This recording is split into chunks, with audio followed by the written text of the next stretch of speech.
Hi there, Grandma Bev here. In here trying to get my workout on. I had to stop. I have I have the old time Nordic track. Remember those back in the 90s? That's a good thing. And yeah, I went and bought one of these things too. I had to put that puppy together. Well, not all of it, but most of it. That was not easy. But anyway, I have been sitting here thinking about the election and all this stuff, and I wasn't going to say anything. But I'm going to give you all this little bit. I am a retired auditor. I audited hospitals, and I've been in healthcare most of my career. And the one thing that I've been listening to people say is they're really upset with the politicians who have passed all of these laws and have caused all this stuff to happen. Here's what I'm mad at. I'm mad at the AMA, American Medical Association, and I'm mad at FACOG, the Fellow of the American College of Obstetrics and Gynecology. They knew dang gone well that they should have taken a proactive approach to these politicians and tell them that doing a DNC for someone who's had a miscarriage is not the same as somebody who wants to have an abortion, even though they're both called the same thing. And you pro-life women, you know doggone well when you have a miscarriage, you have to have a DNC if you don't expel everything. You knew that. You knew that, and you didn't open your mouths. And you just kept your mouth shut, and you let all these laws be passed under the name of pro-life. Yet and still, all of these women are dying because of these laws that you knew would take lives. You all ought to be ashamed of yourselves.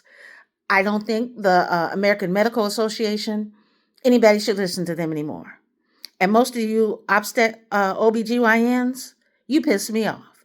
You could have stepped up. You could have been louder. You could have used your bully platform to teach these politicians something. They're not medical doctors.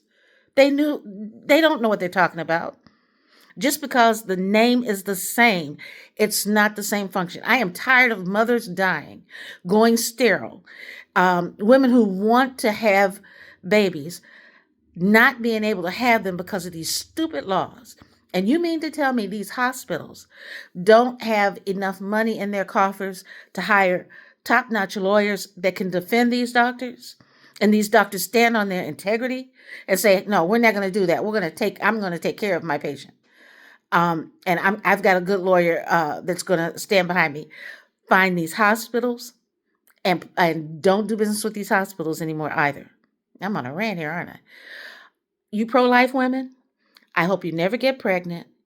I hope you never have a miscarriage. And I hope you don't live in Texas. Because if you do, you're going to suffer the consequences of your ignorance.